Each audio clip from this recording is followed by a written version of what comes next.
नमस्कार, बहुत बहुत स्वागत है। मैं हूं अमित सिंह। आप देख रहे हैं इंडिया न्यूज का डिजिटल प्लेटफॉर्म।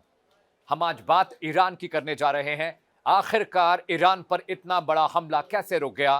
ट्रंप और नेतन्याहू की स्ट्रैटेजी फेल हुई या जानबूझकर इस हमले को टाला गया?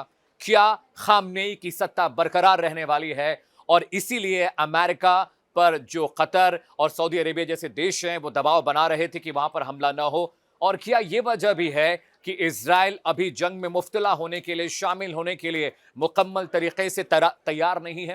ये तमाम वो सवाल हैं जो अब मिडिल ईस्ट में जो क्राइसिस चल रही है ईरान, अमेरिका, इज़राइल को लेकर, उस पे ये सवाल खड़े हो रहे हैं। मेरा नाम अमित है और अगले 10 मिनट मैं कोशिश करूंगा आपको समझाने की कि ईरान में जो कुछ हो रहा है उसके पीछे का इंटरनेशनल नैरेटिव क्या है, जो भी डिप्लोमेटिक डायलॉग अमेरिका, इजराइल और अरब कंट्रीज के बीच में हो रहा है उसके पीछे की वजह क्या है। लेकिन सबसे पहले समझिए कि ईरान पर होने वाला इतना बड़ा हमला टल कैसे गया।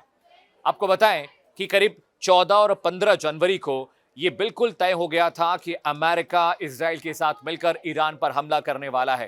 लेकिन इसी बीच नेतन्याहू ने ट्रंप से बात की। व्हाइट हाउस में इस बात पर चर्चा की गई कि अगर अभी खामनेई पर ईरान पर हमला हुआ तो उसके रिजल्ट्स, उसके इम्कान क्या होंगे, उसके कॉन्सिक्वेंसेस क्या होंगे। इस पर जब चर्चा हुई तो ये बात समझ में आई, क्योंकि नेतन्याहू ने अभी, आपको पता है, कुछ महीने पहले जब ईरान पर फर्स्ट फेज का वॉर नेतन्याहू यानी इजराइल और ईरान के बीच हुआ था, जिसमें अमेरिका भी शामिल था, उस वक्त आयरन डोम की जो फैसिलिटीज थी, जो उनका एयर डिफेंस सिस्टम है इजराइल का, वो पूरी तरह से खाली हो चुका है। और सामरिक तौर पर, स्ट्रैटेजिक तौर पर अभी इजराइल पूरी तरह से तैयार नहीं था, क्योंकि जैसे ही अमेरिका इजराइल पर हमला करता वैसे ही इसका रिटेलिएशन आपको इजराइल में देखने को मिलता। आपको याद होगा जब इजराइल ने ईरान पर हमला किया, B-2 बम्बार्डर के जरिए अमेरिका ने ईरान के न्यूक्लियर फैसिलिटीज पर अटैक किया, तो उसके बाद आपने देखा कतर के वो इलाके जहां पर अमेरिकी फौजों का बेस है, वहां पर भी बहुत बड़े हमले हुए। और इस बात की आशंका थी कि अगर अमेरिका हमला करता है तो इसका जो इम्पैक्ट है वो पूरे उस मिडिल ईस्ट के उस पूरे एरिया में दिखाई देगा, यानी Iraq, Iran, Tehran, Azerbaijan, Saudi Arabia, जो ओपेक कंट्रीज हैं या जो क्रूड कंट्रीज हैं, वहां पर इसका इम्पैक्ट देखने को मिलेगा। और इसी वजह से आपने देखा होगा कि ट्रंप का नैरेटिव कैसे बदला। ट्रंप ने कहा कि वहां पर प्रदर्शनकारियों पर जो सख्ती सरकार कर रही थी उसमें थोड़ी नरमी आई है। 26 साल के प्रदर्शनकारी सुल्तानिया की फांसी भी टल गई है। और वो ये कह रहे हैं कि खामनेई की जो सरकार है उनके बीच, अमेरिका के बीच कम्युनिकेशन और डायलॉग्स चल रहे हैं। इसका मतलब कि दिखाने और बताने की कोशिश ये हुई कि ईरान पर दया दृष्टि अमेरिका और इजराइल कर रहे हैं, लेकिन इनसाइड स्टोरी ये थी कि अभी भी इजराइल तैयार नहीं था। और अमेरिका इस बात को जानता है कि अगर खामनेई पर हमला करने के बाद उन्हें सत्ता से नहीं हटाया गया तो ये एक मैसेज जाएगा इस्लामिक कंट्रीज की तरफ। और आपको पता है कि जो नेटो का एक और संगठन तैयार हो रहा है, जो जिसे हम इस्लामिक नेटो कहते हैं, जिसमें पाकिस्तान और सऊदीया के भी 2025 में करार हुआ, जिसमें यह बात कही गई। और ये जंगी करार था जिसमें यह बात कहा गया, कि ये बात लिखी गई कि अगर पाकिस्तान पर कोई हमला होता है तो वह हमला सऊदी अरब पर समझा जाएगा, और सऊदी अरब पर अगर कोई मिलिट्री ऑपरेशन होता है तो पाकिस्तान उसे बचाएगा, उसके साथ खड़ा होगा। और आपको बताऊं, जितनी भी मुस्लिम कंट्रीज हैं उनमें पाकिस्तान एक अकेला ऐसा मुल्क है जिसके पास न्यूक्लियर पावर है, और इसीलिए इस्लामिक नेटो की पैरवी लगातार पाकिस्तान और सऊदीया कर रहे हैं। इसमें एक नया टर्न ये आया है कि तुर्की, जो कि नेटो का भी हिस्सा है, तुर्की अब इस तिकड़ी का हिस्सा हो गया, यानी पाकिस्तान, सऊदी अरेबिया और जो तुर्की है, अब ये इस्लामिक नेटो का हिस्सा बन गए हैं। और तुर्की के बारे में एक बहुत अहम जानकारी आपको बता दूं, जितनी भी नेटो कंट्रीज हैं वहां पर तुर्की अमेरिका के बाद दूसरा सबसे बड़ा राष्ट्र है, जिसके पास सबसे बड़ी सेना है। तो अगर ईरान पर हमला नहीं हुआ तो उसके पीछे की वजह यही थी कि अभी इजराइल पूरी तरह से मुकम्मल तरीके से तैयार नहीं था। दूसरी बड़ी वजह यह थी कि व्हाइट हाउस को यह बात पता है कि अगर आप किसी पर हमला करते हैं, आप उसको नहीं हरा पाते हैं, तो एक तरह से इंटरनेशनल फ्रेटर्निटी में आपकी बेइज्जती तो होती है और आपकी प्लानिंग, आपकी स्ट्रैटेजी पर भी सवाल खड़े होते हैं। दूसरा एक बहुत बड़ा मसला यह भी था कि अगर अमेरिका ईरान पर हमला करता है तो उस इलाके में जो एस्केलेशन होगा वो एस्केलेशन संभालना बहुत मुश्किल हो जाएगा। कतर, सऊदी अरेबिया जैसे जो मुल्क हैं वो अमेरिका के एलाई हैं, और सऊदी अरब हमेशा अमेरिका पर रिलाई करता है। सऊदी अरब हमेशा, आपने देखा होगा कि जब इंटरनेशनल डायलॉग, डिप्लोमेटिक कन्वर्सेशन होती है तो सऊदीया बार-बार कहता है कि अगर उन पर हमला होता है, अगर किसी भी तरह की आर्मी कार्रवाई उन पर होती है, सैनिक कार्रवाई होती है, तो अमेरिका उनको डिफेंस करेगा, अमेरिका उनको बचाएगा। तो एक बड़ी वजह यह भी थी क्योंकि अगर खामनेई, जब तक खामनेई के साथ उनकी खुद की फौज, जिसे हम रिवोल्यूशनरी गार्ड्स कहते हैं, जब तक खामनेई का कंट्रोल अपनी आर्मी पर है, उनके ऊपर हमला करना या उन्हें हराना बहुत मुश्किल होगा। और यह नैरेटिव सबको समझ में आ गया था। तो आज के एक्सप्लेनर में दूसरी बड़ी वजह आपको बताने जा रहे हैं कि ईरान पर हमला क्यों टल गया, नेतन्याहू और ट्रंप ने क्यों अपने पैर पीछे खींचे, उसकी वजह समझिए।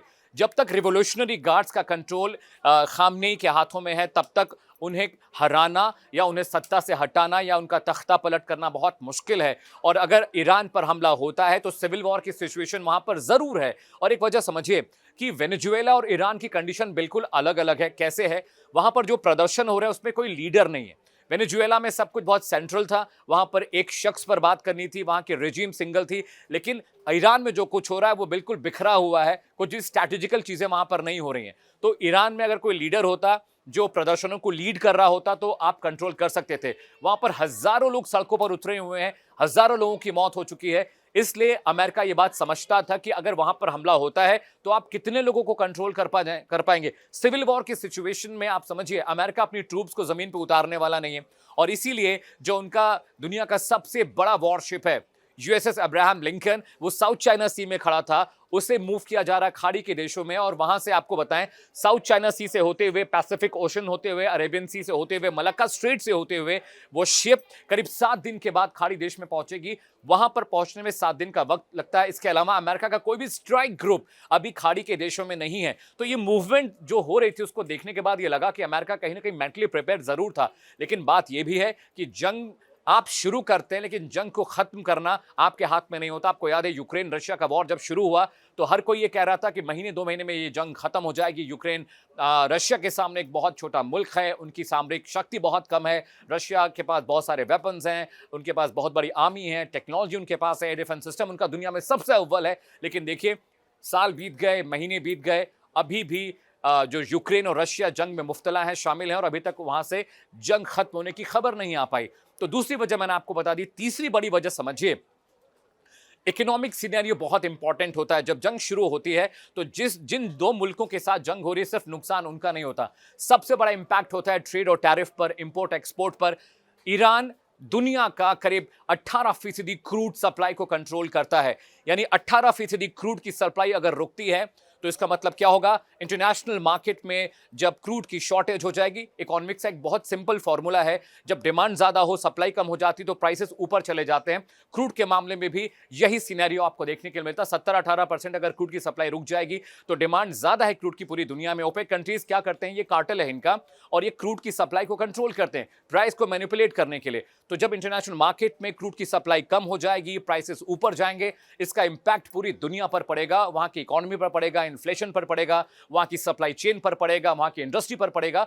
इसीलिए ज्यादातर मुल्क जब भी, अब मैं आपको एग्जांपल पाकिस्तान और इंडिया का देता हूं, जब इंडिया और पाकिस्तान के बीच ऑपरेशन सिंदूर के बाद जंग शुरू हुई तो अमेरिका क्यों चाहता था कि ये जंग खत्म हो जाए, चाइना क्यों चाहता था ये जंग खत्म हो जाए, नाटो क्यों चाहता था, यूएनएससी क्यों चाहता था? इसलिए कि बहुत सारी अमेरिकन कंपनी का इन्वेस्टमेंट इंडिया में था, पाकिस्तान में रिफाइनरीज में ट्रंप की बहुत सारी कंपनी वहां पर इन्वेस्टमेंट कर रही हैं। यानी अगर ये दोनों देश जंग में शामिल होंगे तो जो इंडस्ट्रियल डेवलपमेंट इनका है, जो इकोनॉमी पर इनका फोकस है, वो हट जाएगा। बहुत सारी अमेरिकन कंपनियों ने इंडिया में, दिल्ली एनसीआर में, गुड़गांव में, बैंगलोर में, चेन्नई में, इन इलाकों में, इन शहरों में इन्होंने अपनी बिजनेस, अपनी कंपनीज को इंस्टॉल किया है। और जब जंग शुरू होती है तो सबसे ज्यादा नुकसान उन कंपनीज को होता है जो फॉरेन कंपनीज में अपने बिजनेस को इंस्टॉल करती हैं। इसीलिए अमेरिका चाहता था कि जल्दी से जल्दी पाकिस्तान और इंडिया के बीच का वॉर खत्म हो जाए, ताकि उनकी कंपनीज, उनके इन्वेस्टमेंट, उनके पैसे, उनके बिजनेस को डेंट न लगे, नुकसान न हो। इसीलिए जो इंटरनेशनल मामलों के जानकार हैं, जो डिप्लोमेट है, जितने भी एक्स डिप्लोमेट से मैंने बात की है, या जो विदेशी मामलों के जानकार है, वो ये कहते हैं कि वॉर में जाने वाले 2 देश होते हैं, लेकिन उसका जो इम्पैक्ट होता है, उसका जो आफ्टरमाथ होता है, वो सब पूरी दुनिया पर पड़ता है। तो एक बड़ी वजह ये भी है कि ज्यादातर लोग जैसे कतर, सऊदी अरेबिया और तुर्की जैसे मुल्क नहीं चाहते हैं कि ईरान के ऊपर हमला हो।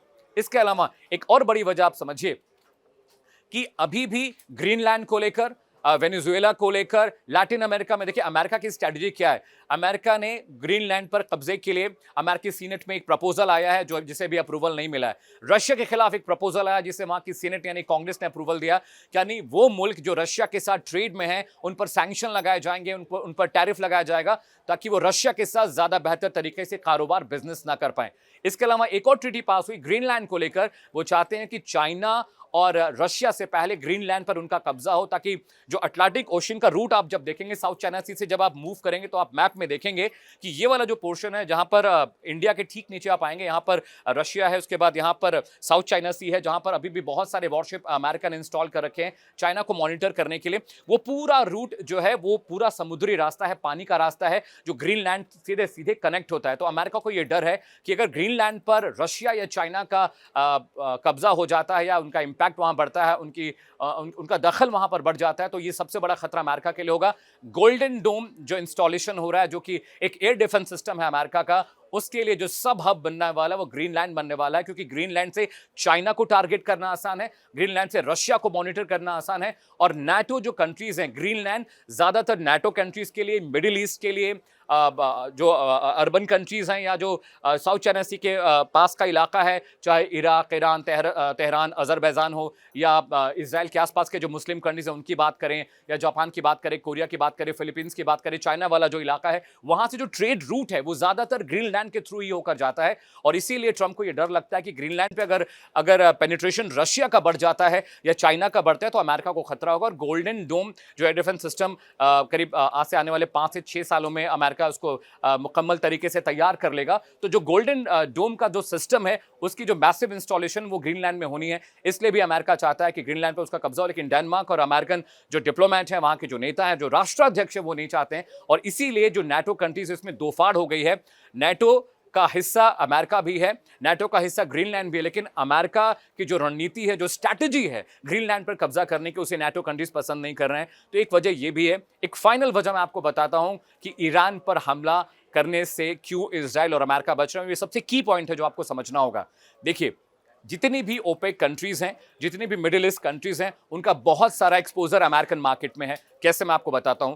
फर्ज करिए अगर सऊदी अरेबिया से तेल का कोई कार्टेल या तेल का कार्गो अमेरिका भेजा जाता है या किसी दुनिया में भेजा जाता है तो वो इंश्योरेंस किया जाता है। इंश्योरेंस समझिएगा, फॉर एग्जाम्पल अगर 1 लीटर क्रूड सऊदी अरेबिया से भारत आ रहा है तो उसकी पूरी रूटिंग का इंश्योरेंस किया जाता है। बहुत सारी इंश्योरेंस कंपनियां हैं जो कागज को इंश्योर करती हैं ताकि अगर कोई हादसा हो जाए, कोई घटना हो जाए, आगजनी हो जाए, तो जो क्रूड की कीमत है वो इंश्योरर पे करेगा कंपनी को जो क्रूड की सप्लाई करती है। उनकी ज्यादातर जो कंपनीज हैं वो ब्रिटेन में है, अमेरिका में है। यानी अगर ओपेक कंट्रीज पर कंट्रोल करने की कोशिश अमेरिका करता है या ईरान के साथ जंग के बाद एस्केलेशन होता है तो सबसे ज्यादा इंपैक्ट फाइनेंस मार्केट में पड़ेगा। कहां? जो कि ब्रिटेन में है, जो कि लंदन में है और जो कि अमेरिका में है। इसलिए भी अमेरिका को यह समझ में नहीं आ रहा कि अगर जंग में शामिल हो जाते हैं तो आप अपनी इकोनॉमी को बहुत नुकसान पहुंचाएंगे। बहुत सारी इंश्योरेंस कंपनियां जिनका बहुत हैवी एक्सपोजर मिडिल ईस्ट में है, कतर में है, सऊदी अरेबिया में है, अजरबैजान में है, तो वहां पर नुकसान बहुत ज्यादा होगा। और ये नुकसान जो होता है ये 1000 करोड़ या 2000 करोड़ का नहीं होता है।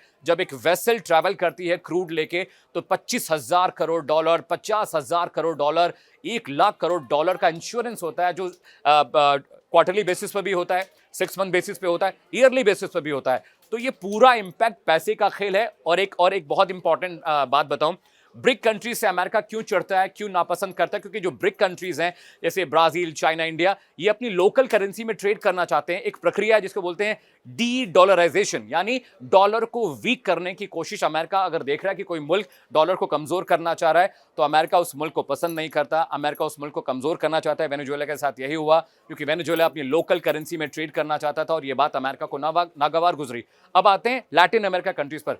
मैक्सिको या जो फुटबॉल प्लेइंग कंट्रीज हैं उनको लैटिन अमेरिकन कंट्रीज कहते हैं। वहां पर बहुत बड़े पैमाने पर क्रूड है और प्राकृतिक संसाधन है, उस पर भी कब्जे की योजना ट्रंप बना रहे हैं। वेनेजुएला एक पहला एग्जाम्पल, पहला उदाहरण था। इसके बाद बहुत सारे और भी आपको ऑपरेशंस अमेरिका के देखने के लिए मिलेंगे। तो आज के एक्सप्लेनर में मैंने आपको 5 अहम चीजें बताई कि ईरान पर हमले की जो स्ट्रैटेजी थी क्यों फेल हुई, ईरान पर हमला क्यों नहीं हुआ, खामनेई क्या सत्ता पर बने रहेंगे और वहां पर जो सिविल वॉर की सिचुएशन चल रही है वो आखिर कब खत्म होगी। देश और दुनिया की तमाम बड़ी खबरों के लिए और ऐसे एक्सप्लेनर्स के लिए आप इंडिया न्यूज का डिजिटल प्लेटफॉर्म फॉलो करते रहिए। नमस्कार।